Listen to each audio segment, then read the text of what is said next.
Alright.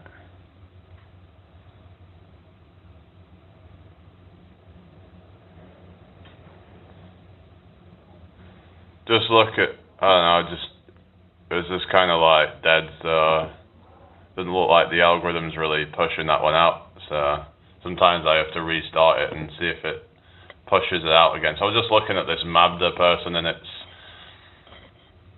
like they've got some polls out on the channel, which, yeah, like talk about sexual orientation, and it's like, what the fuck? What the fuck is wrong with this person? So, yeah, I was thinking about responding to this person, but looking at their channel and what they're posting on there, then I've never been to Stonehenge, no. Little plug. I don't know were you talking about Scottish farmer? It's just, yeah. I don't know, you seem to get a bit, was it because something that somebody said and you was, I don't know, was you offended or something, or like what's going on? But like, we gotta try and keep it civil, but maybe the other person was a bit kind of, bit pushing their views a bit too much. I mean, it's okay if you want to have your opinion on something, but not everybody's going to agree, so. Oh yeah, I've heard theories about Stonehenge and stuff, but, well, what lies were they saying? Maybe you can, like, the thing is, right, if people are telling lies, then maybe just kind of, hello, lowly shown, like, if someone's telling lies, then just try and debate with them and stuff. I mean, is that true, though? I mean,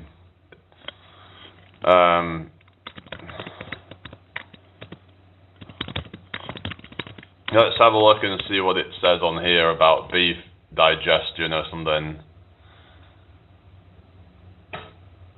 Well, it says here, beef is generally fully digested and absorbed in the small intestine within 4 to 6 hours, contrary to the myth that it sits in the gut for days. While it is a nutrient-dense protein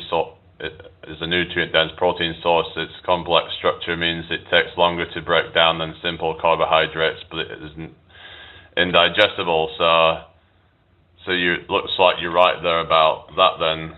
So I don't know what they were getting that from really, but I've heard though that it can cause some problems down in the colon potentially, but I don't think that it doesn't digest or something, but I don't know how true that is though in terms of how dangerous it is.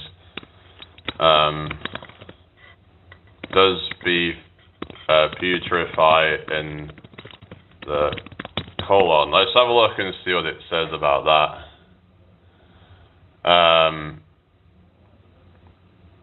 Because I remember there was what it says about residue or something. Because I heard something called cresol. I've also heard, was it putrescine and cadaverine or something. Anyway, hope you're having a good day. Hello, Usman. I don't play cricket really. It was a while ago. Based on the provided results, what's this? Saying it's a misconception. Well, it is true that undigested protein can undergo bacterial fermentation in the colon, a process called, sometimes referred to as putrefaction. This is not the same as meat rotting inside the body. So, yeah, basically, what's this putrefaction? While most protein is absorbed in the small intestine, some, particularly in high-protein diets, may reach the colon and be broken down by bacteria. This process is technically called protein fermentation or putrefaction and can produce, among other compounds, putrescine and cadaverine. So that's what I was talking about. Is there any like harm to that potentially? Is that something that, so something called cresol, which is another thing, byproduct of bacterial fermentation. Okay, thank you for watching the stream. So yeah. So, right. Hope you're all doing well. No, yeah, are they actually a Scottish farmer? Or is it just a name? Because you never know with these things. I have to look on the channel to see if there's anything there. Okay, well, we're just going to get rid of you then if you're going to spam. Don't know why they just keep spamming the chat, but they've got nothing better to do. Right. So, yeah.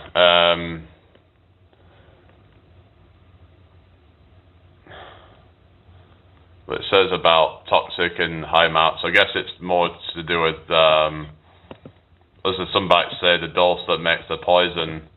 Maybe if you have like small to moderate amounts, then it's not going to be really much of a harm. But then, so I remember they were saying about, what was it, meat in the colon and colon cancer or something, but I don't know how true that is. And some might say that if you have enough fiber, then that helps to pass stuff through your stomach, whereas maybe it's in low fiber diets that lead to more of this putrefaction or something, which could lead to increased, what it's saying, arable and veg. Oh yeah, so more more of the, well, less fiber, more putrefaction or something. Let's have a look actually. Low fiber diet. I'll have to check. Hello, Jonathan. Oh, thank you. So basically, says it reduces the amount of undigested material passing into the large bowel, which can significantly alter the gut environment, potentially increasing the risk of protein putrefaction. While this diet is often necessary for temporary medical conditions like IBD flares or post-surgery, it can lead to negative long-term effects due to changes in gut bacteria and decreased fiber fermentation. When fiber deprived, the body may have higher levels of undigested protein and fat reaching the colon, leading to a process known as putrefaction.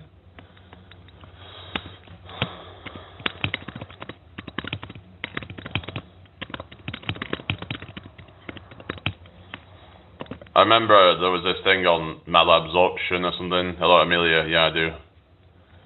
So, but yeah, apparently low fiber, it doesn't cause malabsorption in healthy individuals. So,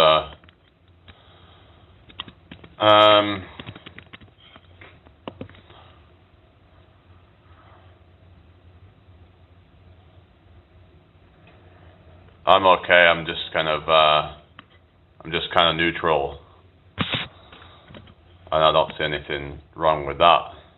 I'm just kind of doing some research and stuff, and on things like low fiber diets and stuff, and the effects on the body.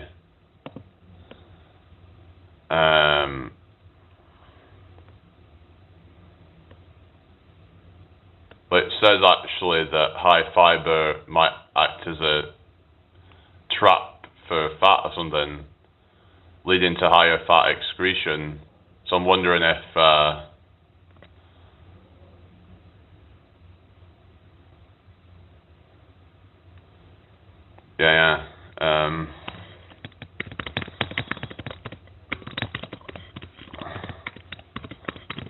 which some might say, well, that'd be a good thing, but then if it decreases nutrient absorption, that could be bad.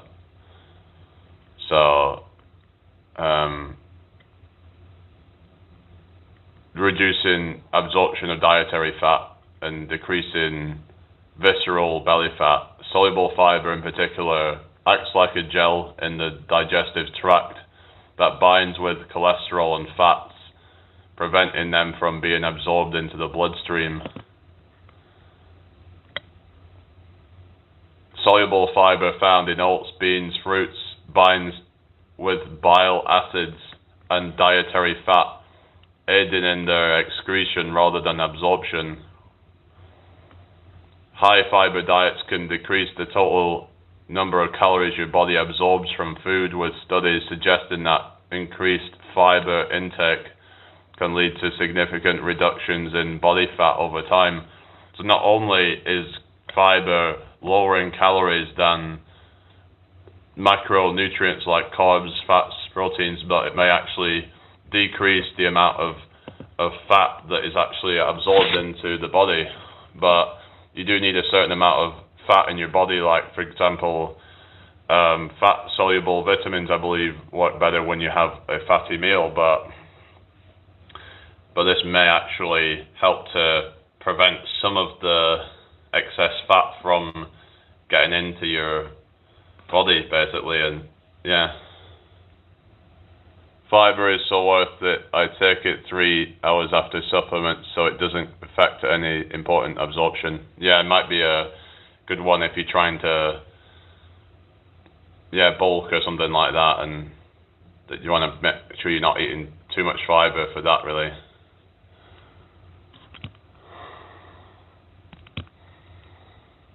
Right, what's that?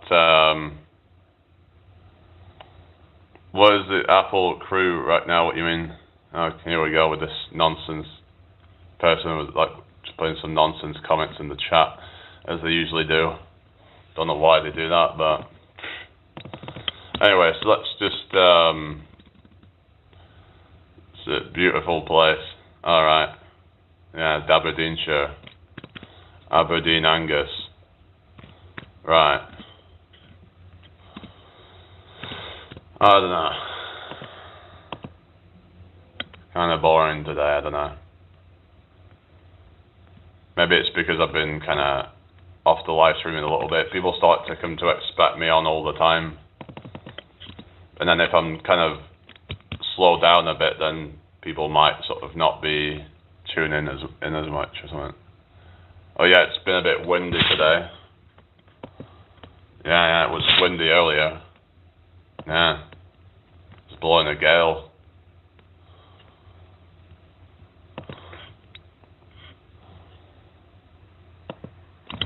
Let's have a look at the deliveries, see if there's any update. We're expecting it. So it says it's been dispatched, but there's no update since that, so doesn't look like it's coming today, I guess. Yeah, I'm pretty sure it won't be here today then. I'm guessing it'll be tomorrow, but I thought it was supposed to be coming today, really, but oh well. Hello, Masked Bandit. Go away then. Hello, Tony. Oh yeah. Yeah, I don't really agree with stuff like that. I don't think it's really a good look for the movement. But, you know, it's just, I think if you're trying to push things on people, people are going to have the opposite reaction. It's the whole kind of like reverse psychology thing where when you push something on people, they'll tend to push back against it. So that's, yeah, how I see, you know, people would tend to get defensive and push back against it. What do you mean engagement? What are you talking about? Who complained about engagement? What are you on about? Anyway.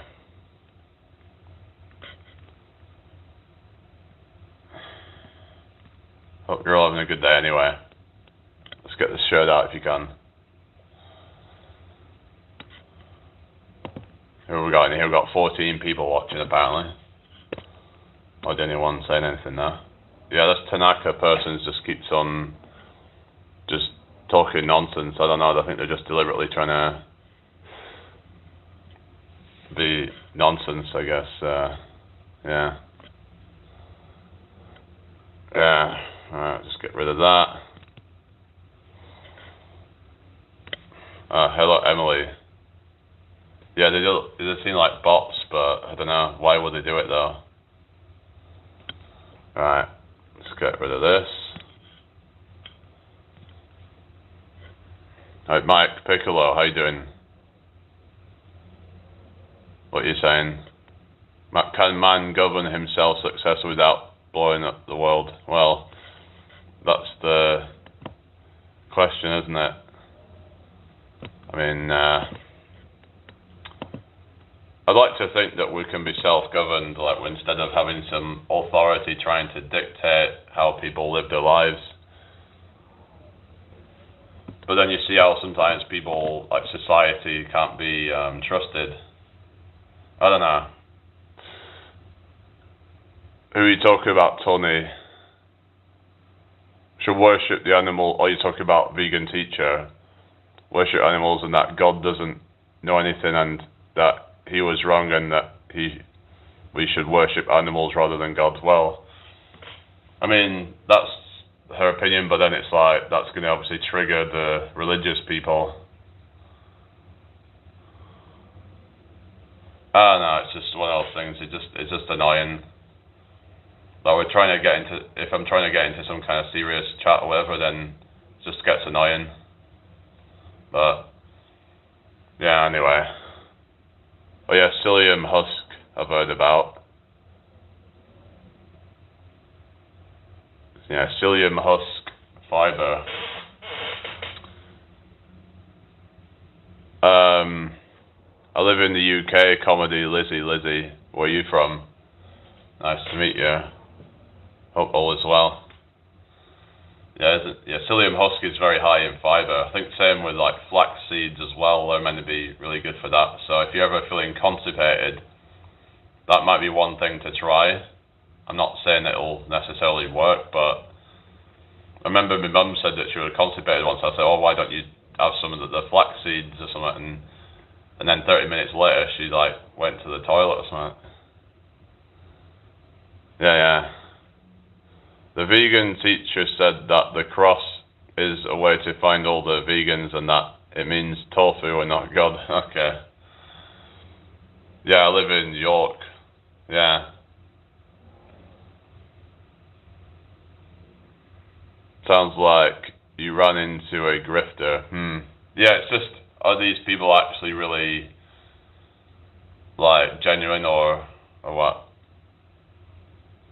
Yeah, the UK is just kind of, it's alright when it gets to summertime, but even then oftentimes it's, even if it's warm, it can be a humid warm, so sometimes it feels like you can't win, where it's either dull and raining or it's just this kind of humid heat. So, I don't know. Water and exercise, oh yeah. Alright, Nenny. James, I'm sorry for all the questions. I'm just trying to figure out what she's trying to do. That's all. Oh, yeah, fair enough. Yeah, I don't know. I don't know what these people are playing at, but I don't think that what she's doing is going to help anyone really go vegan, really, is it? I mean, like, I'd say it would probably put more people off, if anything, but that's my opinion. Some people have said, oh, maybe somebody needs to think of it that way, and they might. I don't know, but I just feel like the net effect of it's probably going to give it a bad name. Even if it did get a few people into it, I think most people would probably be put off it by that kind of stuff. It's like the preachers that you see out in town preaching about God. I'd argue that would probably put more people off God than actually, you know what I mean? Yeah. No, I don't do drugs. Why? Why'd you ask me about drugs anyway? Bit random. What the hell? Anyway, hope you're all doing well. Hit that like button. We've got 15 people and 6 likes. Come on, guys. Like this live, everybody. Lizzie says, snip, flick, get to cat. What do you mean? Yeah, creatine. Like, creatine is good for the muscles, apparently. So yeah, to take that every day. There's been some people trying to fearmonger about it though and say that it's bad for you or something like that, but I don't really take much notice of that. I think it's just a bunch of fearmongering. People saying that it's bad for the kidneys or something, but I think if your kidneys are healthy, then I think generally it's going to be fine. Hello, Next Gen Blue. What we're talking about here? Whose loneliness? Who's lonely? What do you mean? Who said anything? Who said I'm lonely? I mean, if I was lonely, then I would probably do something about that, right? Loneliness is a state of mind, right? I don't know. What are you on about? Who are you talking to here? Oh, Snipflick. Oh, it's Snipflick's talking about. Alright, sorry, I missed that one there. Hello, Surya. Sorry, I missed the comment, but yeah.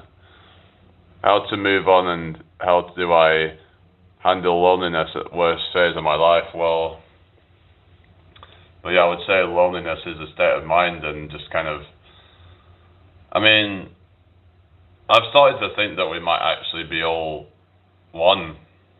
And maybe that's a way to deal with loneliness, is to think of everybody as all connected, as all one unit, which might sound weird, but that's something I'm starting to kind of think, that what if consciousness is all one and it's not separate? That's a really bizarre take on things, but they talk about quantum entanglement and all that, and consciousness, and even Schrödinger actually believed that there was only one soul in the universe. What if that's the case? Then how can you feel lonely if that's the case? Because we're all part of the same source then.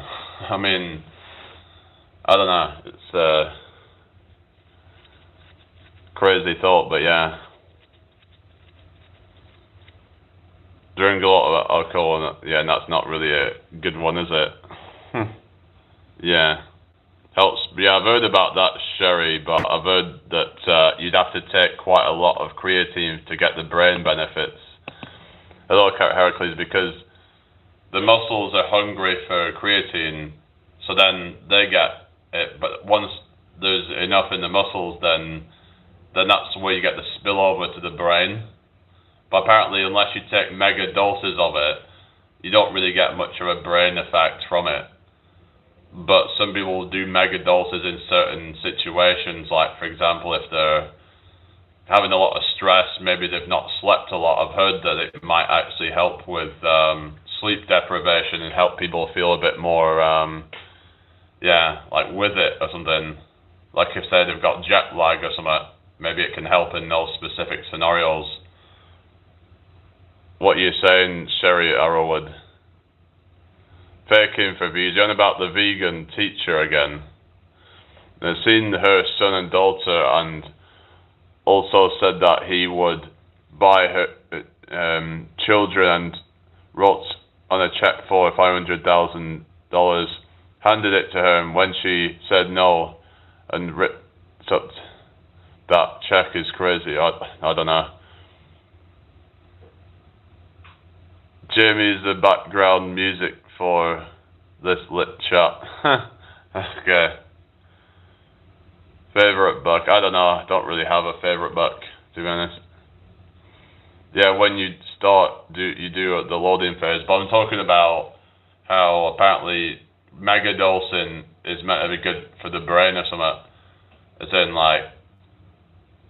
where you would do megadoses maybe occasionally if, say, you want to help with, let's say, sleep deprivation, because the brain benefits apparently from creatine. So a certain percentage of creatine is actually in the brain. 20 grams a day. Yeah, but I've heard that some people actually do 20 grams a day in certain situations, even once they've loaded up, because of the neurological effects. But certain people with conditions, brain conditions, maybe actually get some benefit from doing that in certain situations.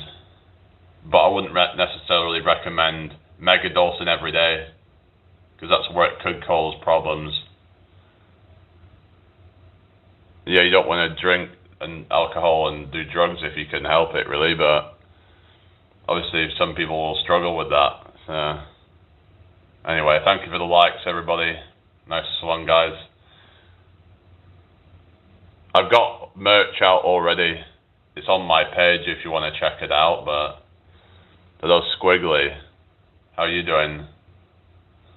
Welcome in here, everybody.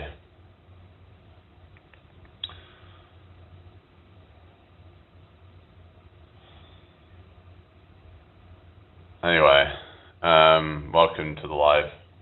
Share this out if you can. Yeah, what time are we on now?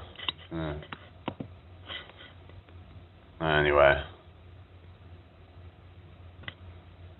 I don't know, what's that Jar Jar Colleen? Well, I don't know. The feeling of oneness is also called non-duality. Maybe we're all fragments of Jamie's consciousness. Yeah, that's what we're talking about, non-duality. Yeah. Well, it's that we're all fragments of a source consciousness. That I am fragments of your consciousness. It's all one.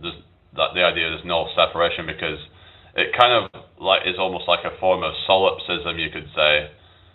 Like people would say, like, how do I know that I'm not the only person that exists? But it takes that idea and kind of into a more metaphysical sort of idea of like with quantum physics and sort of like the quantum entanglement. But hello, fast. But the way I would explain it is that everything is happening simultaneously because time is not linear.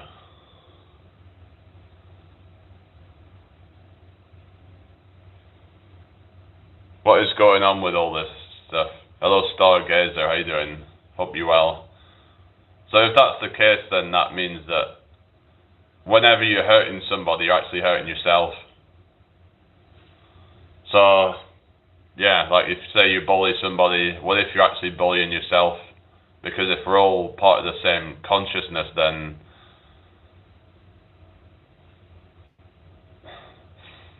it would be kind of like, there was this film where like, basically, there was like this superpower that caused somebody, where what would happen is that if somebody tried to hit somebody, they'd actually hit themselves. Or if say they tried to like pull a gun out at somebody, they'd actually pull it on themselves. So it was like some kind of superpower.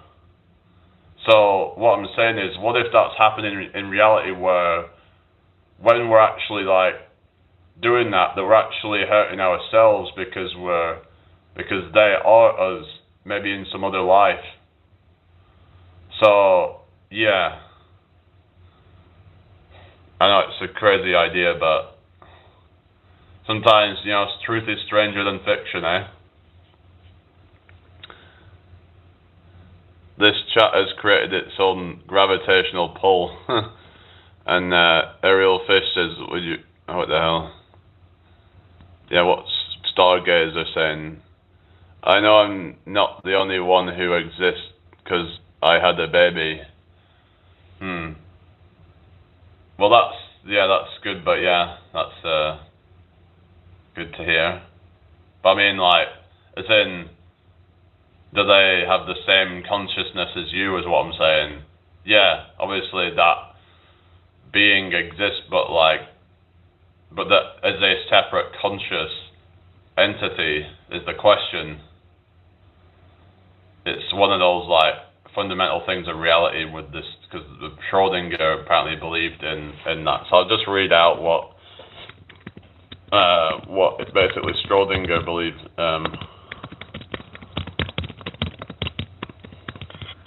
So you can get a better understanding of it, to try and explain it from the will, the wise.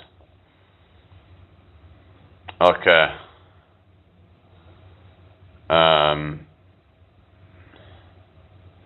We all have free will. As what state is consciousness we occupy? Oh, really?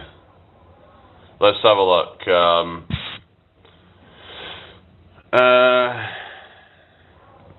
Erwin Schrödinger, the Nobel Prize-winning physicist and key developer of quantum mechanics, famously proposed the philosophical idea that the total number of minds in the universe is one.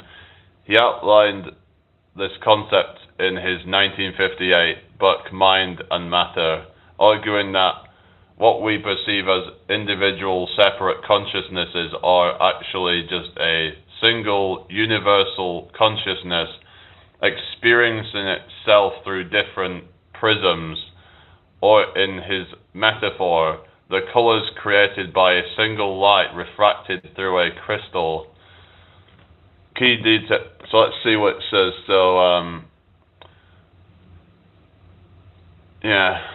apparently it's been influenced by Vedantic Hinduism and whatever that is. So see what consciousness is singular. It says, he argued that consciousness is never experienced in the plural, only in the singular. He noted that none of us have ever experienced more than one consciousness, and therefore the idea of separate, distinct minds is an illusion, a doctrine of identity, mind and matter. In his work, he argued that consciousness cannot be explained by physical, mechanical processes in the brain, but is rather a fundamental, overarching entity, a singularity phasing within all beings. Does this make any sense, guys? Non-dualism. Schrödinger proposed a non-dualistic view where there is no fundamental separation between the observer, subject, and the observed object. All this is you. He frequently referenced the Vedic phrase Tattvam Asi, all this is you, to represent that your life is not merely a part of existence, but in a sense the whole. So there you go. That's what Schrödinger believes, or believed. Therefore expressing different frequencies, different states, which it can shift at any moment. Yeah, that kind of like suggests that, doesn't it? The whole kind of quantum jumping thing is what I've heard about. So maybe this kind of might tie in with the whole Neville Goddard kind of law of assumption kind of stuff, that if that means that there's only one being, then that perhaps might mean that we're able to shift into different realities depending on what we believe. So, but a lot of people have subconscious doubts about things, and I have a lot of that, and I'm trying to work through that. And, sometimes things would not be going a certain way in my physical reality, but maybe that was going that way because I had doubts to begin with, and that we have to just sometimes we have to just not really focus too much on that, because the more we're trying to focus on what is my reality doing, let's say looking at viewers, for example, as some kind of way to validate, things or whatever, maybe we're not supposed to do that, because sometimes when I would just not pay attention to it, it's sometimes the moment when I just kind of blow up in some cases where I wasn't really expecting anything. Because the thing is, sometimes we have these subconscious doubts about things, and we're putting too much pressure on things. It's from a state of insecurity as opposed to a state of just letting go and just kind of going with the flow of things. And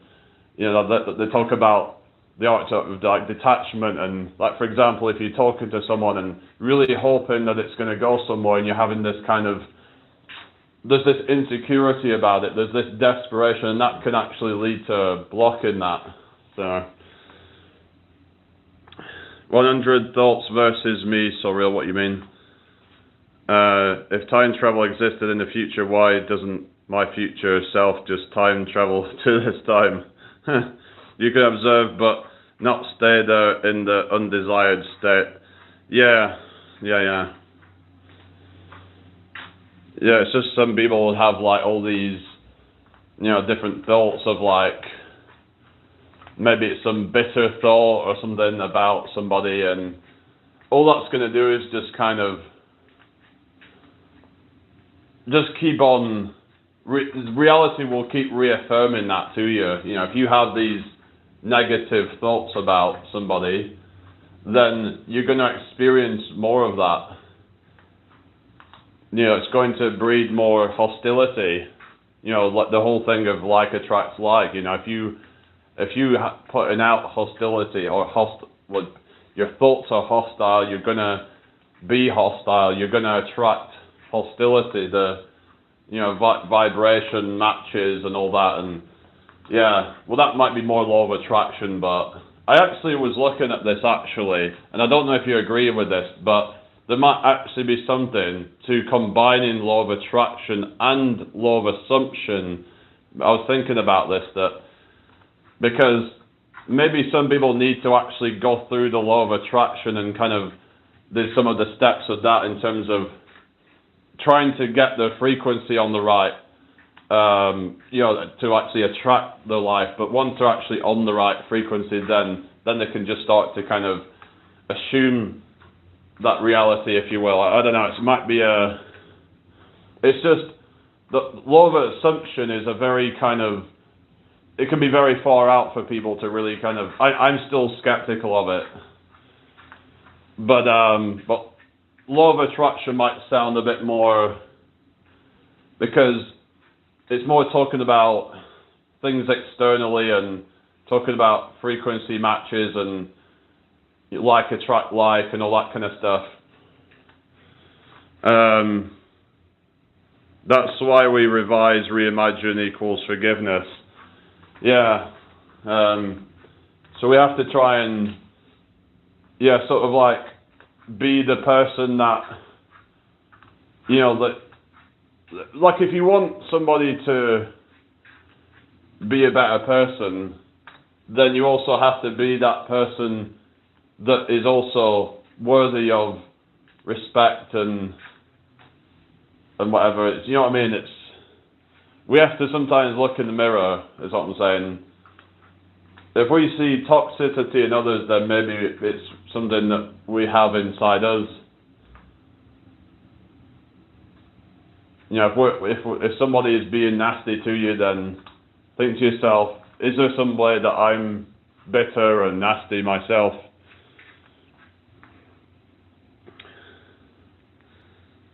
You know what I mean? It's just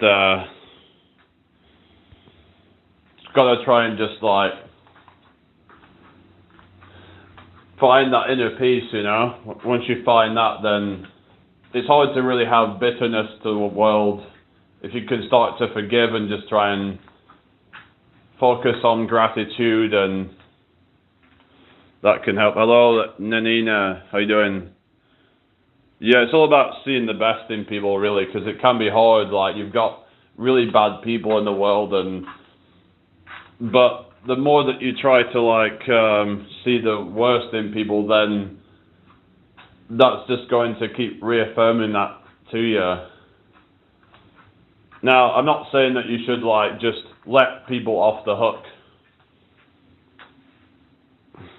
Oh, thank you. Wise words. Yeah, thank you. You shouldn't just let people off the hook if they've betrayed you, because we don't want to enable more betrayal and more. People have to be held responsible and accountable for their actions. What crazy stuff? You're on about Epstein files or some other shit? What are you talking about? Chill, my guy. What do you mean? What about what stuff going on in the world? But my focus right now is just getting better with the fitness and just improving my athleticism in general. So the Epstein files is crazy, isn't it? Friggin' Joe Rogan, Ugh. Yeah, I mean, I'd be surprised if his show's still relevant in the next few months or a year. How can people even still watch his show at this point? They're probably just watching his show as hate viewers at this point. That's what tends to happen, is that the only viewers they have left are haters, or just there to just kind of just see how cringy they've become. Which is sad, really, because it was once a show that was once the biggest podcast in the world, full of insightful, interesting people with different takes, and they would have debates and stuff like that. But then it just got to a point where it's mostly just his buddies that are. A lot of them are connected to Epstein files, and he's not even doing much to push back against it, apparently. So, oh yeah, Deepak Chopra. Oh really? What is he like? Is he in the files now or something? Well, he was one of those spiritual people. I remember Deepak Chopra got into something with Brian Cox, didn't he, or something? It was something to do with like ideologies or something, because obviously Brian Cox is like an atheist, I think, isn't he?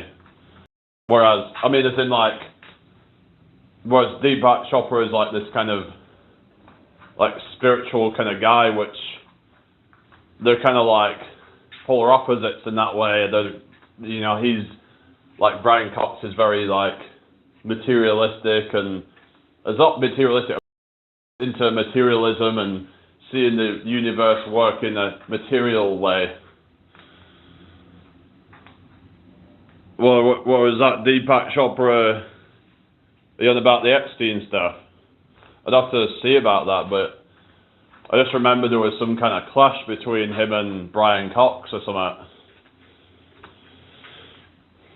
14 million listeners, yeah. How does he still have that after like all the shit going on? But I think at this point, going forward, I think most of his viewers will just be like what the fuck? Because, you know, he's not, obviously not really looking so good, is he, at this point? His connections, the fact that he isn't really calling any of it out. He used to call people out if they're obviously like talking shit.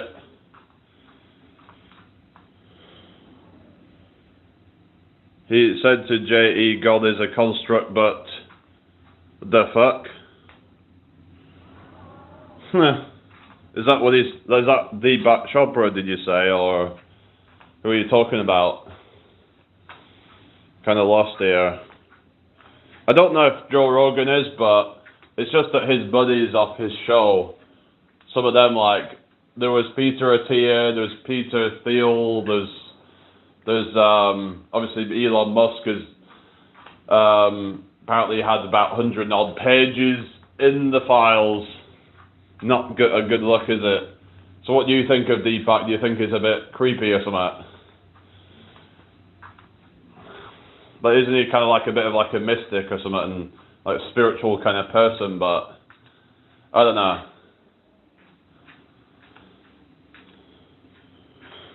Jonathan says the USA focuses more on military than their own people, their own citizens, NGL. Yeah, I know, that's the thing, is that they spend so much on, like,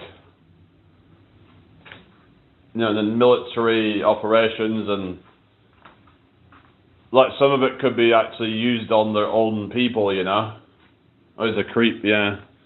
But again, it comes back to the thing, but then it's like, but you were saying about seeing the best in people.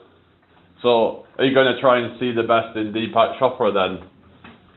I don't know, but you're more just talking about people in your own day-to-day life, and just kind of, even if people have betrayed you, then maybe it's like, well, have they had something in their past that has led them to that point, you know? Because this is the thing of like thinking, well, you know, I feel bad for these people if they're doing that, because it's a sign that something bad has had to have happened, most likely, to lead them to that point, to feel the need to do that. Like, for example, if somebody becomes quite narcissistic, usually it's a sign that something went wrong along the way. People don't usually just become narcissistic and all that. Often, it's not usually some genetic thing that they're born with. It's usually something that develops through either abuse, neglect, or something like that, you know. Or Switzerland. Anyway, the greed will cause their downfall soon enough. Who are you talking about? Whose greed are you talking about here? Sorry, I'm lost. Hello, buddy. How you doing? Welcome in. If anyone's new here, hit that subscribe button. But yeah. Anyway. Any state is always there to sustain the power and comfort of the few using the masses. Oh, you talk about government, yeah. That's why you need to leave a little and take everything from them. Well, this is the thing, is that people shame people for, say, for example, taking benefits or welfare, for example, but it's like, can you really blame people for doing that? Like, when the government just blows people's money up in smoke anyway, you know? Like it's like some of these people that try and shame people for that. It's like they're trying to act like they're this holier than thou on their friggin' high horse, but all they're doing is, they're paying these taxes to go to the government so that they can, fund a bunch of fucking genocide or some shit, Like, for example, in America, aren't they fucking sending money, loads of fucking money to Israel, something like $1 billion fucking dollars a year or whatever the fucking amount is, to fucking genocide? But then they'll say, oh, well, maybe having ties to Israel can be strengthened into our military or some shit like that, whatever. But I'm just not really buying it. I just think it's all, it's all a load of fucking bullshit, Like, yeah.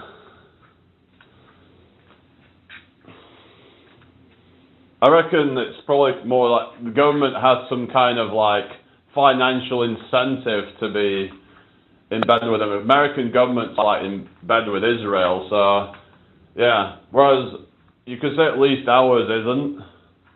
Like I think they're kind of impartial on the whole thing, and they're not trying to. But I don't know. But I'd say our government's bad as well in other ways, like with the free speech and all that, So yeah, people fucking, people, paying taxes so that they can, help fund the government to, research in things that are actually gonna probably end up screwing over the people even more. And all these people want to try and act like there's some kind of saint or something and try and put down other people. It's kind of like these religious people who sort of, when these religious people who are like, fucking windy outside, these religious people who, like these zealots who, they try and shame non-believers, but yet they act like so obnoxious and, yeah. But I'm just saying that, like, this system is fucked. So, can you really blame people for wanting to just, like, take whatever they can out of it? Because you're screwed if somebody works all fucking week, and then they're getting a percentage of their paycheck taken, forced from them. Like they're literally having it forced from you. Like, you don't have a say in this. You would have it forced from you. Pay it, then they'll threaten to fucking send you to jail or something. But there was actually somebody that claimed that they don't pay council tax or something, but it's like, but what they'll say is that, it's illegal and all that, and so, obviously I'm not telling people to stop paying their taxes, because I don't want you to get into any danger or anything. So, some boomers who believe in fair and kind world, well, it doesn't seem like a lot of them do. Seems like a lot of them just want to hoard properties and keep the young from actually ever owning one. You know what I mean? Hello, Susie. Ignorance is bliss. Are you talking to Heracles or something? Or I love, yeah, I mean, yeah, it's just like, but it's like some people will find ways to like get around the system and just, like nowadays someone could just claim to have mental health, for example, and just get some handout or something. There are ways that people will get around the system and blag it, basically, and like they could just, I don't know. Like, what about if, say, for example, some people might even just do crime or something just to even end up in jail, just so that they can have the state fucking pay for them or something. I mean, I'm wondering how many people actually do that. Is there actually anybody that wishes to go to jail? Maybe homeless people might do that. I was actually talking about that, I think, the other week about how many homeless people would just do crime just so that they can get put in fucking jail, to have their fucking, you know what I mean, so that they can pay to like keep them warm and give them stuff,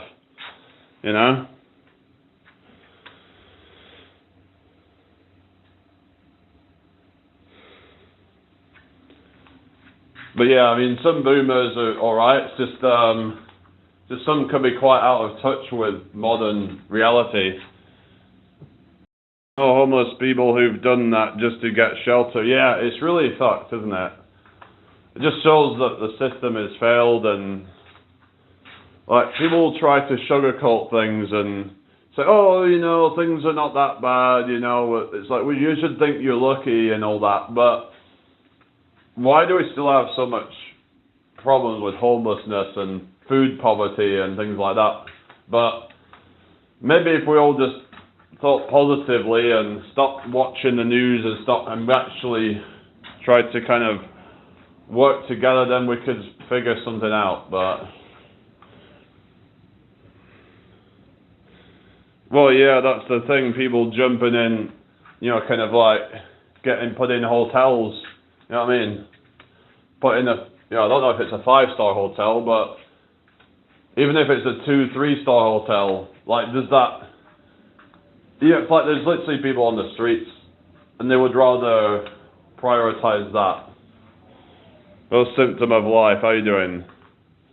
Like, should we be putting these people in hotels? And you know, that's taxpayer money, isn't it? You know, look at how much money is being spent on housing these people.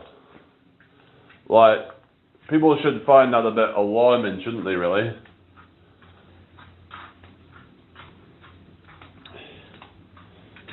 And why is it that they're all mostly like working age, not working, I mean, it's in military age men. Military age men, where's their families, you know? Like, they're supposedly fleeing war-torn countries or whatever, but where are all their families, you know? Companies are outsourcing workers. Yeah, they're doing that a lot, aren't they? Probably a way to just make it cheaper. That's probably why they do it a lot. You know, they're just trying to get cheap labour, but they won't make the prices cheaper though, will they? You know, if they're gonna like have cheap fucking labour, put the fucking prices down for fuck's sake, you know? They want it both ways, don't they? They want to have cheap labour and sky-high prices. Maximise their fucking profits. Because they're greedy fucking bastards, that's why. Anyway. Homeless is the punishment of being poor, yeah. There was this video on why being poor costs more or something. I'll have to look into that one actually, but I think it was talking about the price of being poor, as in like people paying more for everything. It might be, for example, if you're rich, then you could say buy a house, and eventually not have to pay to live in a house anymore or something, because once you've paid it off, then you've even got equity at that point, and that makes your cost of living cheaper. So that's one example of how once you start having money, then some expenses can end up becoming less expensive or not at all. Whereas if you're poor, then you're kind of just, a lot of people just destined to just like rent. But I mean, there is ways of like saving money and becoming more frugal and things like that, but people would have to sacrifice more if they're not lucky. But you know, it's just one of those things. Well, I like to think positively and think that there's a way of things really, but yeah. Well, that's the thing, isn't it? The landlords, you know, the greedy landlords, and you know, like parasitic, basically. A lot of them. Rent keeps going up, but yeah. I mean, I was actually thinking about maybe at some point I could just put money into like, maybe we could get a few people together actually. Let's say if we all bought a house or something, and then we rented it out, so we split the profits or something.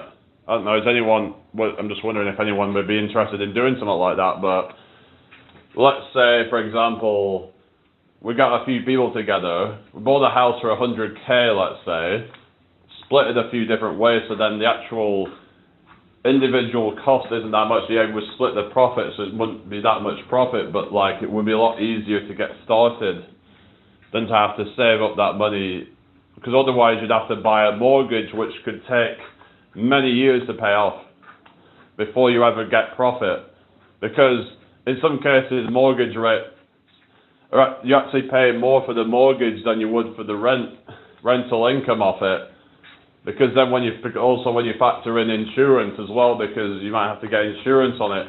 Let's say the mortgage might cost, say, £700 a month in repayments, but then the rent might be £700, let's say, but then you might have to pay another whatever £100 or whatever in fucking insurance. So you'd actually be in a net negative for fucking 20 odd years until you paid off the damn thing. So unless you unless you can get people together to buy a house in cash, then I don't know if there's really any point to, in my opinion, to property investment. It's not financial advice or anything, but yeah, just well, they would have bought it, but I do think some of them can get a bit greedy with things, and I don't know. Where did land ownership and home ownership come from in the first place? Who decided that they owned it in the first place? Who sold it to them? I mean, that's what we need to go back to, don't we? Because shouldn't old land be kind of I mean, I don't know, who actually bought land to begin with? I know you had all peasants and all that, and the what do you call it, the masters and whatever, you know what I mean? But it's where did all that come from? This whole idea of owning land and stuff. Because I would say ideally we should be able to just plonk a house where we want and just kind of have that as our own bit of land. But when you've got all these landlords owning massive estates of land, to me it just can get quite corrupt and greedy. People fault, so that's the thing. So it was all over fucking, illegitimate kind of ways of, stepping on other people's toes in order to get that. But it's trying to uphold some kind of bullshit fucking tradition of, it's the whole royalty thing. That was all because of fucking shed. All these people that you fucking look up to, that they just managed to get there because of it's just I don't know.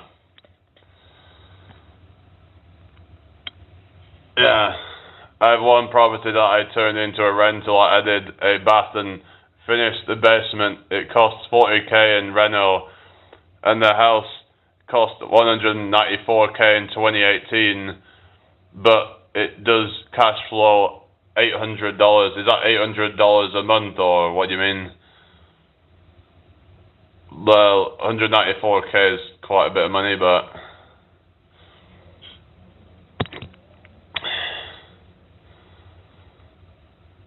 anyway. Oh, America, yeah. Anyway, $40,000 for refurbishments is, that's quite a bit, isn't it? But anyway, construction workers are paid double on weekends. Okay, why are you saying that? What's your point?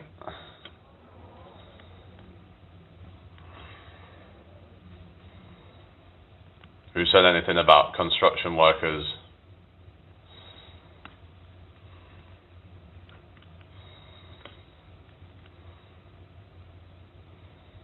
More time and a half. I don't know. I'd have to look into that, but I remember I used to hear that they got paid time and a half on Saturday and double time on Sunday, but I think they've mostly done away with that.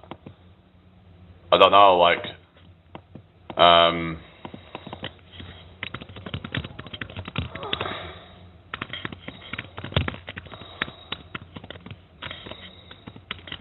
have a look. Depends where you're from, I guess, but it says there's no legal requirement. I don't know was it ever a legal requirement, or was it contract is king? Yeah. Anyway, well, yeah, we're all right, people. Hope you've all had a good day. Oh yeah, it's a skill to drive a forklift. Reminds me of the clip from Family Guy when Peter drove a forklift down to a beach, and then like where there was a stranded whale, and then he just like, and then he like basically grabs it, and then it and like gets impaled, and just like, and then all the fucking guts come out of it. It's just really like, what the fuck? You gotta think, like, who even comes up with these things? It's like, you gotta be kind of a little bit kind of, yeah, a little unhinged, I guess you could call it. That's that. JR docs are not time served. Junior doctors, you mean? What do you mean time served? I don't know, Heracles. Probably gonna get off soon for a bit.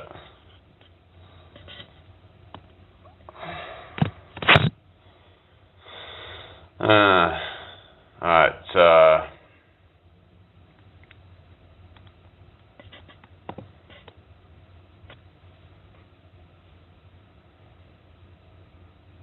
oh, hang on a sec. Oh, thank you, thank you, Jed. Oh, well, that's, unexpected. What's that? Oh, you just, what was that? You just retracted. Why do you retract your message? I was just gonna get going in a sec, but what's that? Fredo inflation. Oh yeah, 35p now, but it used to be 10p in 2000. It's the same with a lot of things, isn't it? Price of, let's say, price of a Snickers bar, right? Snickers bar price 2000 versus 2026. Based on available data comparing candy prices over the past 2 decades, a standard Snickers bar has experienced significant price increases and shrinkflation between 2000 and 2026. It's not only has the prices gone up, but the shrink. No problem, but you get going, yeah, well, yeah, catch up later. Yeah, I'll be back in a bit, but when are you going live again anyway?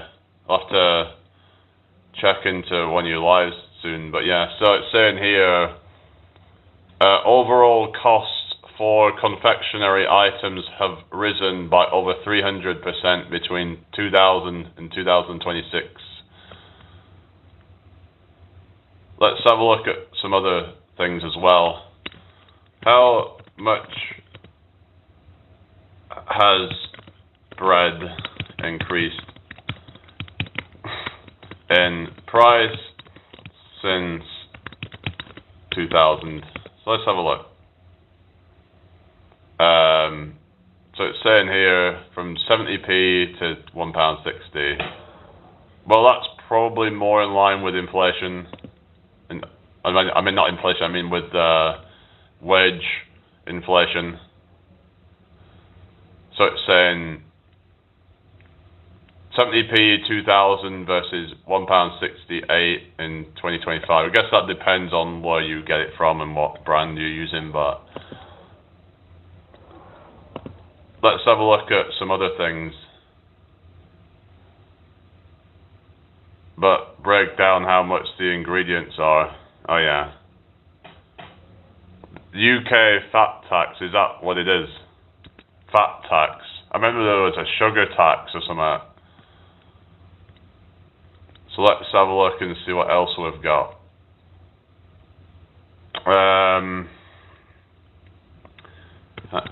Yeah, that's, what other items is there? What other items would be on that? Hello, Albin. How you doing? You okay? Good to see you. The price of take bread. It starts with farmer putting seed in the ground. Well, yeah, but all that's pretty much stayed the same, right? The process. You could argue that you would think over time that the processes will become more efficient with new technology on a lot of products, in terms of things such as factories becoming more efficient and being able to work more efficiently with new technologies. So if anything, it should be cheaper over time, you would think. Wages, fuel hasn't. What do you mean wages? You're on about the wage. Let's have a look at average wages 2000 versus 2026. So it's gone from. Now let's have a look at salary. Hang on. Salary. Like per year. Hello, Sadaf. So 18,848 to 39,000. That's hello, Zendaya. How you doing? Good to see you. I guess it depends. Well, we're talking like median salaries from 2000 to 2026. So you could say based on that, that's like a doubling of average salaries. But you could say when you take into account tax, that actually probably isn't as much of a jump as what it seems. Like how much of that is tax? So if we're talking median salaries, let's talk at tax adjusted. A better way to kind of get an idea on it. Tax adjusted. So yeah. Well, it says here the average UK salary has more than doubled in nominal terms since 2000. Yet when adjusted for inflation and tax, the real spending power of the average worker has stagnated or grown only marginally. Hello, Wanderlof.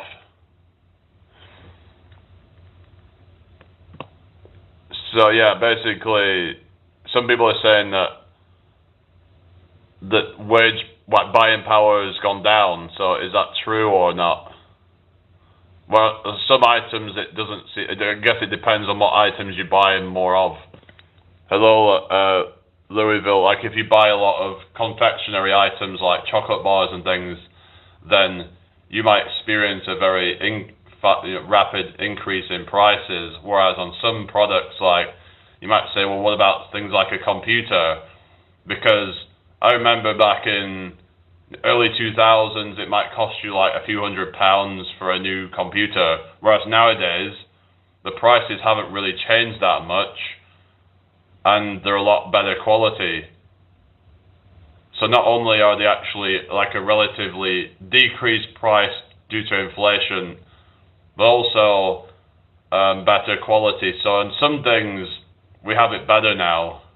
So I have to try and balance it out and say, well, some things are better now, but yeah. But what is the overall effect on purchasing power? Are we seeing a real, I mean, it costs more to produce 1 ton of barley as it did 10 years ago. How shouldn't it be cheaper to produce a ton of barley than it did 10 years ago? What makes it more expensive now? Like, I mean, it's still still the same process of doing it, right? So what makes it? What do you mean fuel wages? No fuel wages. What do you mean fuel wages? What are you talking about?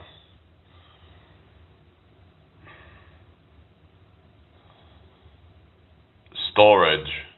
Why does that cost more now? What difference is it now like than it was then?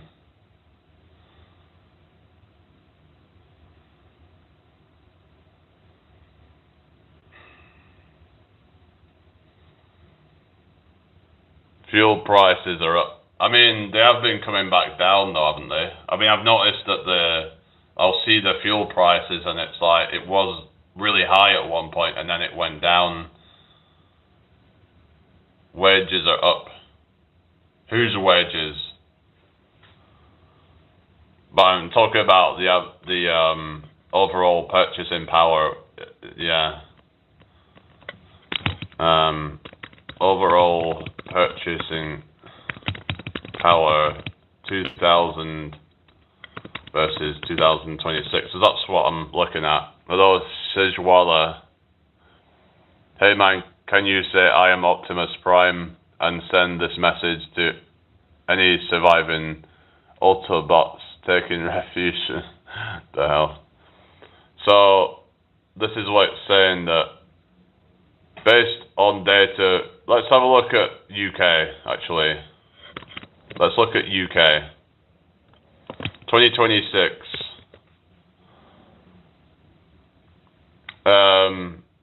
£100 in 2000 has the same purchasing power as approximately £218.49 in 2026, indicating a significant decrease in the value of the British pound due to inflation over 26 years. Costs for housing, energy and everyday expenses have risen dramatically, often outpacing wage growth, making it feel harder to get ahead compared to 2000. So now if I look at that and compare, say, £100 to 218.49, but if you compare the average wages of 18,000 and odd to like 39,000, then there isn't much of a difference. So maybe like the overall purchasing power hasn't really changed that much according to this. I don't know. A lot of people are complaining about inflation and stuff, but it's just something that's always happened, and by the looks of it, wages do seem to be keeping up, at least somewhat anyway. In a lot of cases, it does seem to be keeping up with inflation, but you would think that like things should be cheaper due to, you know, if you're having things like, you know, like self-checkouts, for example, you've got less people working at these checkouts now, so you could argue that it should be cheaper, right? You know, it's just a lot of it's BS. They're also trying to shrink down on packaging, I've noticed as well. So again, that should result in cheaper products, less packaging, less resources used. They're finding ways to cut down like for example, if you remember the old Easter egg boxes, they were a lot bigger. There'd be massive boxes with nothing inside them, but they've been shrinking them down to like a lot smaller now. So shouldn't that like actually decrease the price a little bit, even if it's just by a few pence? But it should. I don't know really.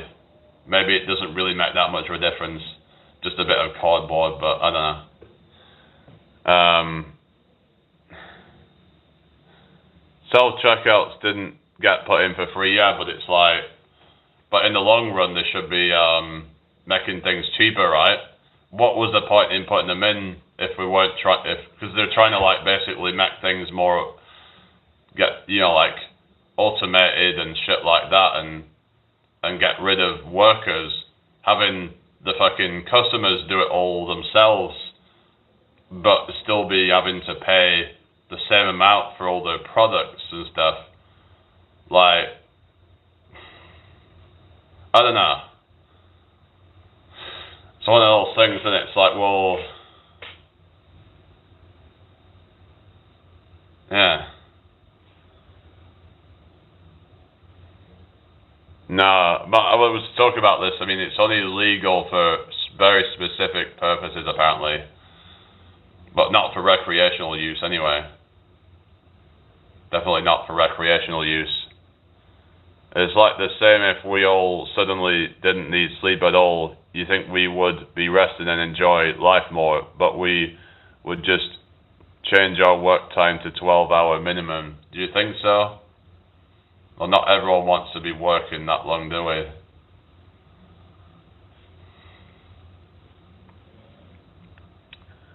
Yeah. Well, yeah, there's that whole thing, but I'm just saying that shouldn't it by now be making the prices cheaper? Like, but what they're saying is that because like, or the other option would be to pay the workers more who work there because they don't need as many. But the point of putting them in is to increase profits.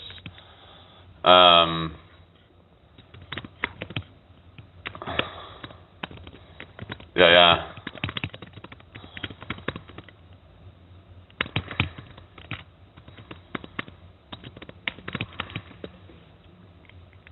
Hello, Juka.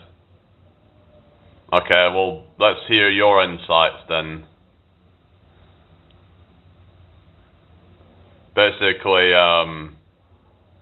to like reduce labor costs and increase efficiency, but it does say here about inadvertently leading to higher rates of theft, known as shrinkage, and unexpected operational costs, complicating its impact on profits. Well, if it isn't benefiting profits, they wouldn't bother having them, would they? So I'm pretty sure they must. Well, yeah, it does lead to more shoplifting, but what's the point in having them unless they're going to benefit from it?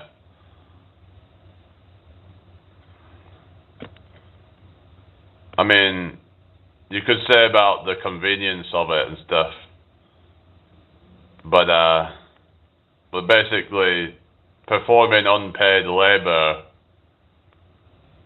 at the cost of theft is passed on to them through higher prices. Yeah, so this is what I mean, that consumers getting screwed over, basically, and the workers there that are not really being paid enough, I think. But yeah, my local grocery store paid thousands to put in self-checkouts, and people stole so much they stopped using them, and now they just said that, well, they put barriers up in Lidl now so that people have to scan on their way out. So that's what they're starting to do now, where you have to scan your receipt on your way out, so that way it prevents a lot of that from happening. But I don't know if some people might still have a way of, stealing some stuff from the self-checkouts. Like, they might only scan some things. So they would just, like, for example, if they bought a few items, they might only scan some of it in the hope that they don't really notice. Not saying people should do that, that's wrong, but yeah. Do they get free money if you don't work in America? I don't know, I've heard that their welfare system over there is kind of like, it might depend on what state you're in, actually. Some states might be more, some are different to others depending on whether they're red or blue states, for example.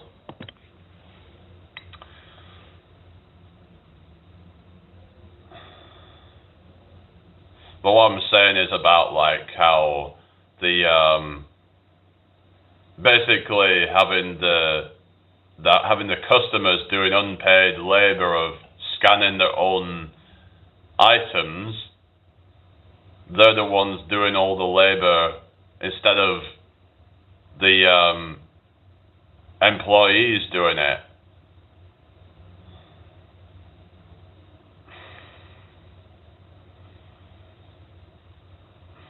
I feel like if I do self-checkout, I should get some kind of discount or something, I don't know. Because I'm literally fucking doing their labor for them.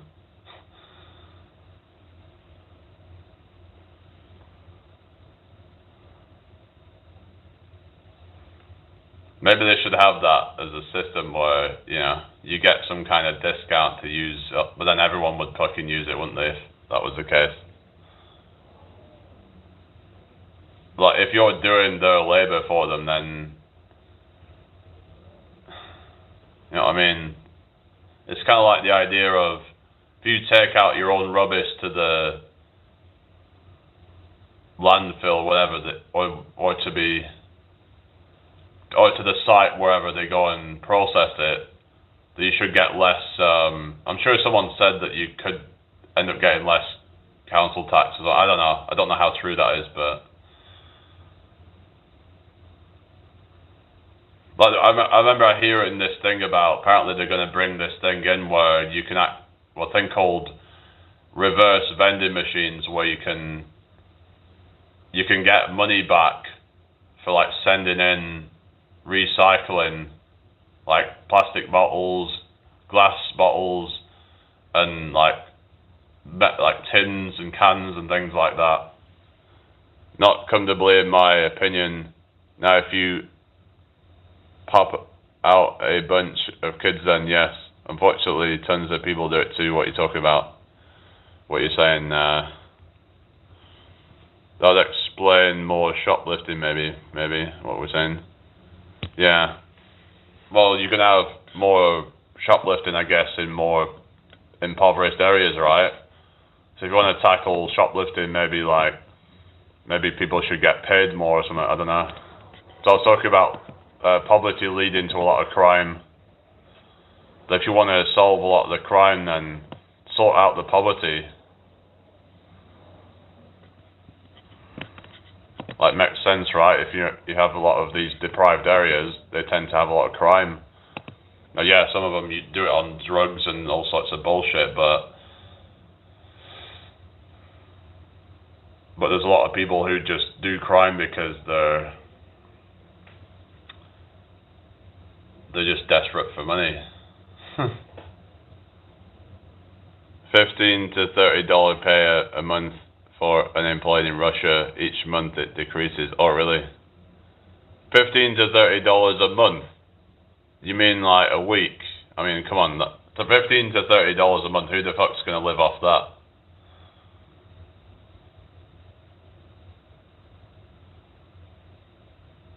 Scottish says exactly, Jamie, stop benefits.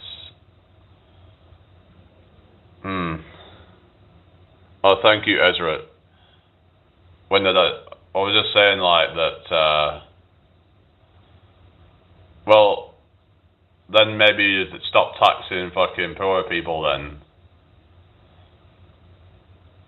Like, maybe that would like incentivize more people to do it, right? Maybe if you actually like, yeah.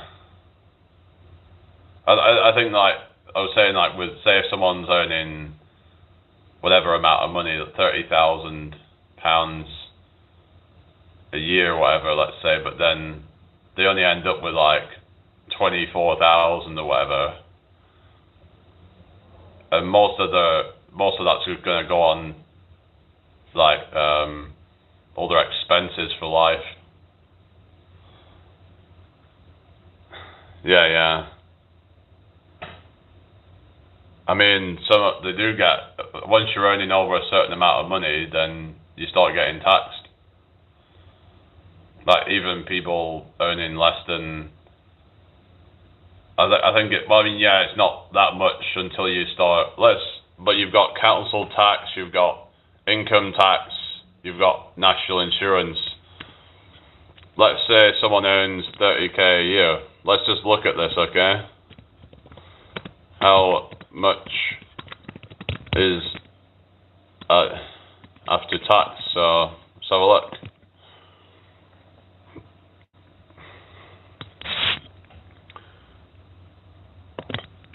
Or how much is taxed? Hello, yes, I'm not saying people on benefits do, but when I'm talking poor people, I'm talking just like your low income workers, and a lot of them are actually no better off than people on benefits. So there's not really much incentive, is there? So this is what it says: between 24,700 and 25,100. That's after tax if you're on a 30,000 income, so you're only actually taking on 25,000.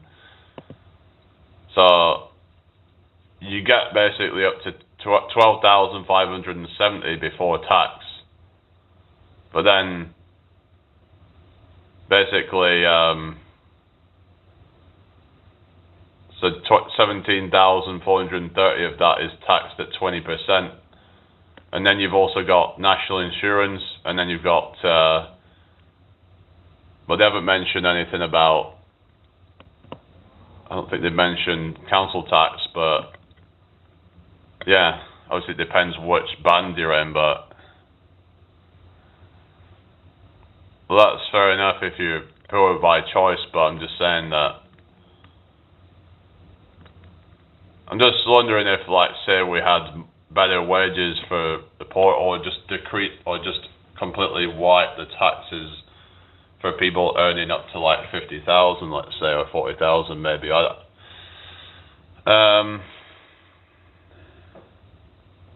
that's good for you, you know. Alright. Apparently 20% of UK tax revenue goes towards health services, particularly NHS. Really? 20%, eh? And look what the NHS is now, eh? Basically on its knees, isn't it? I mean, yeah, you could say, well, it's still better than some other ones like the American healthcare system, but not that much better at this point from what I can gather.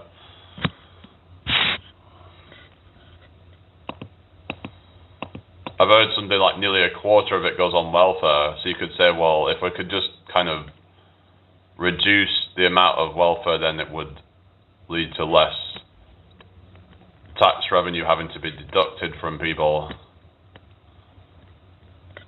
If you look at how much of the money is being sent abroad, or, you know, to like fund wars, things like that. Yeah, that's what I mean. It's technically not free, is it? This is the thing I don't really understand, is like, because let's say you're quite a responsible person and you don't get yourself injured, you don't get yourself into any stupid situations, like, shouldn't you be paying less tax on NHS than somebody who gets themselves into like shit? Let's say they break their bones, let's say they, you know, do a bunch of stupid shit. Some people end up doing a bunch of irresponsible things, getting themselves injured, then somehow it's somebody else's responsibility. You know what I mean? That's kind of how I see it. Like, shouldn't they be paying more? Maybe they should get a premium. Kind of like, say, if you get a claim on your car insurance, then you'd have to start then paying more for your car insurance. I think that should be the same for like the healthcare system, right?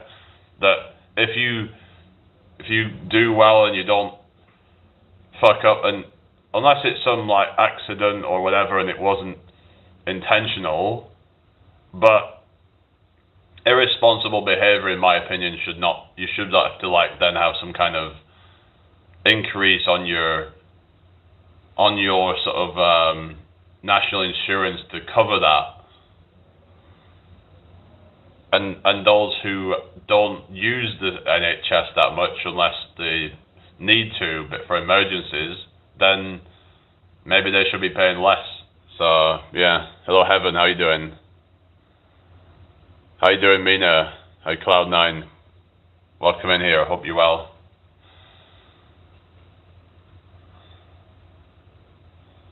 Well, it's a bit of a controversial one, but yeah. But let's say you just, I don't know, you would just, for example, one of these people playing Pokemon Go, for example, and you just were one of those people that fell off a cliff 50 feet and then you got injured.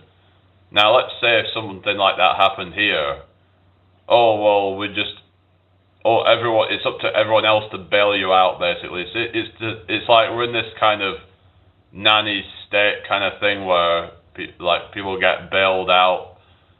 As like, for example, the banks got bailed out by the government. I mean, for their own irresponsible behavior, and it was the taxpayer that, it was, you know what I mean? Hello, Amelia. Who are you? Is that not the same with not working? Well, you could say that, yeah. But what I would say, though, you can't really blame people for wanting to do that when the system's so kind of rigged. then why would anyone want to take part in a rigged system where if you're earning like a decent amount of money, that the more you earn, the more you get taxed?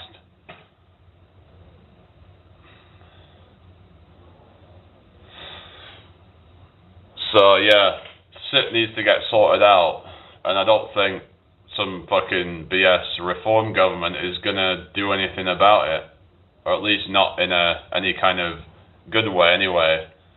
Like, even if they did, like, I don't think they're gonna like decrease the amount of taxes people pay or anything like that. I'm doing fine, thank you. How you doing? Tax tariffs, what about it? Tax tariffs. In about Trump or something. I mean, I don't really know much about that.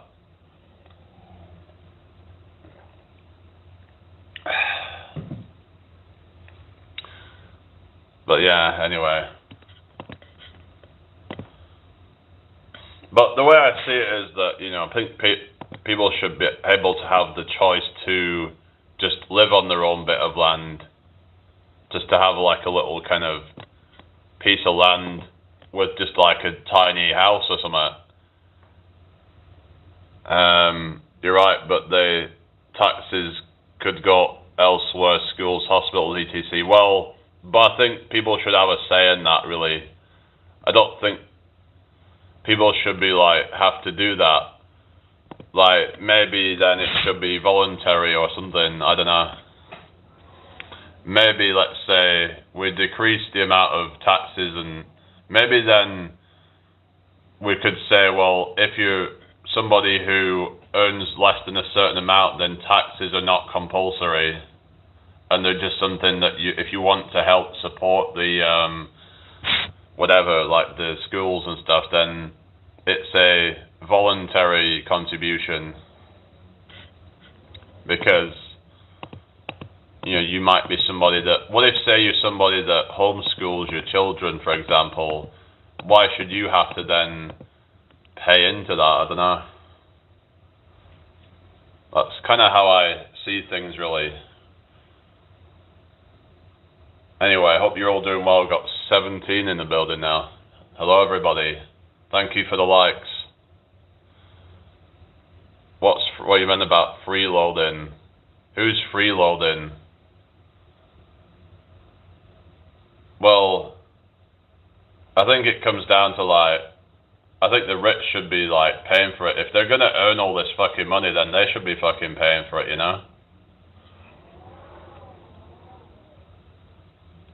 I mean, but again, if you're somebody who, what if you homeschool your children, why would you have to pay into that system? Like, it's like, you could say, well, it was your parents that paid to have you put into the school system. But if you want to, like, let's say if you had children, you homeschool them, then why should you have to pay for that? Why should you have to pay for services that you don't even choose or something?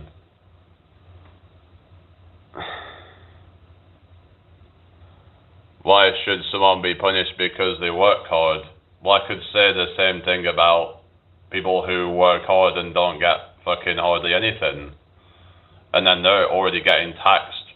Just saying that, why should we then continue to tax them? Shouldn't we be trying to focus on increasing spending power and stuff?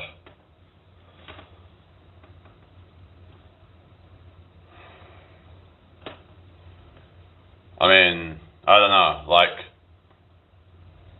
tax is just yeah, like taxation without representation.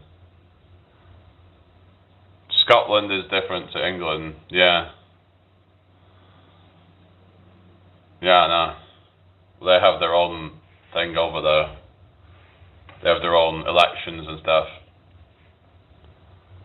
Yeah, I've heard of Mr. Beast.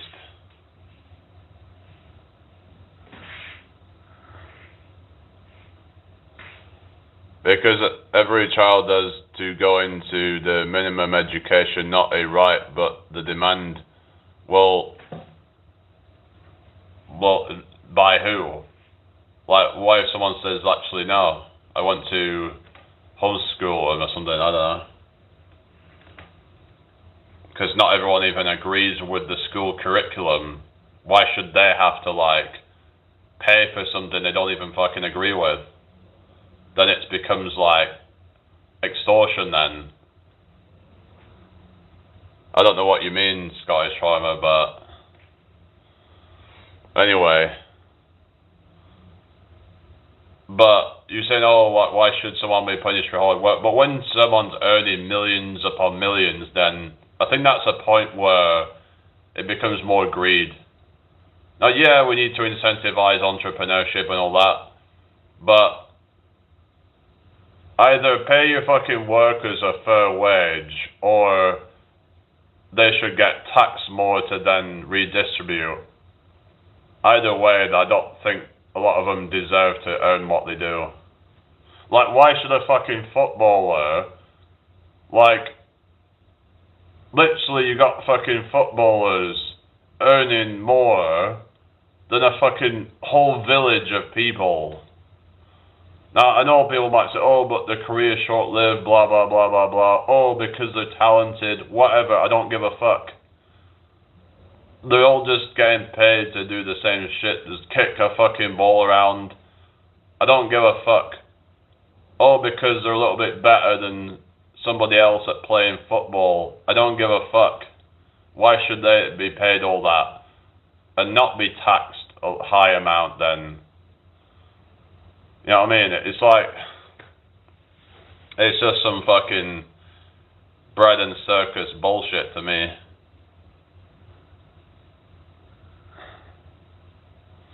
But to me, it's like, I just don't think there's any justification for it. So for them to make that much. But they'll say suckers will pay or something like that.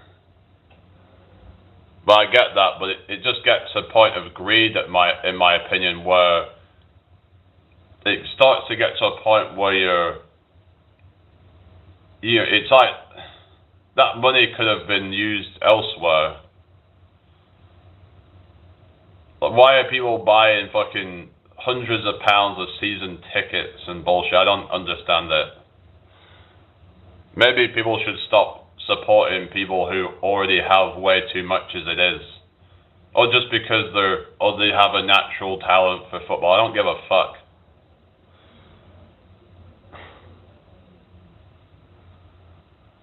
Because the price and everything like that is pulled out of us. I don't believe in the science of price and value making. Just like, yeah, this whole thing of like value and, I mean, you could say, well, it's to do with like meritocracy and all that, but I mean, what kind of merit is there in fucking kicking a ball around? Oh, just because they're a bit better at it than their opponents or something. Oh, because they're slightly quicker at reacting to, they have slightly better proprioception or whatever, and slightly better at, you know what I mean? It's like, I do have a gym membership, yeah, why? I probably shouldn't even bother, because I probably could do without it, to be fair. But I would only really use it probably when the weather's shit. Because working out, I mean, I could probably just get a bunch of home equipment if I really wanted to.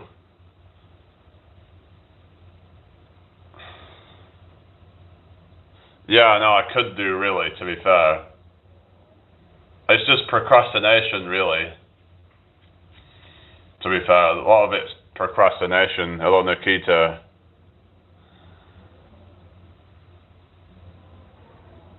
I do walk to the gym, actually. Yeah, most of the time I just walk there.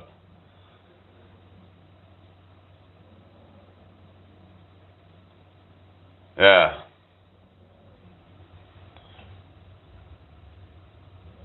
But yeah, I think working out from home, it can be good. I did some like stuff earlier, but I don't know.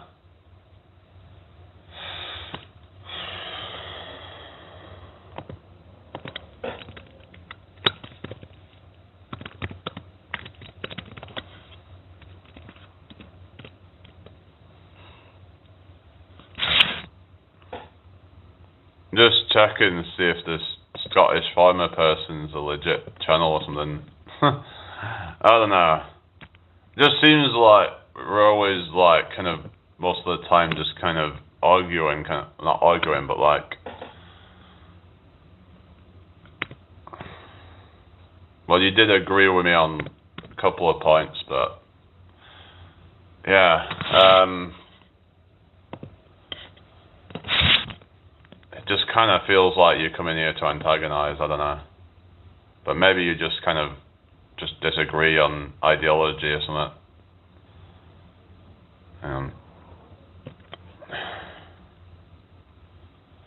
You're not a channel, all right. Yoga, calisthenics, no equipment, but it's good for your mental health to go out regularly and enjoy their environment. Yeah, true. Yeah, yoga could be a good one. Some people might find it's good for meeting people and stuff. So it's like you've got things like Nepo babies, for example. Why the fuck do they deserve all that?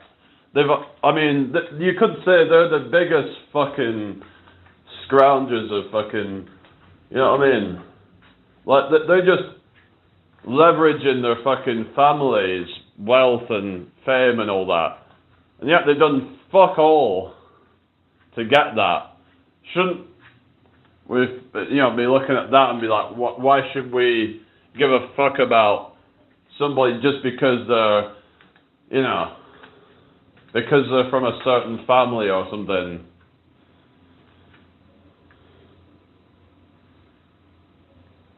Oh, really? Well, thank you, but no thank you. Right, I'm gonna get off for a bit, guys. I'll see you all later.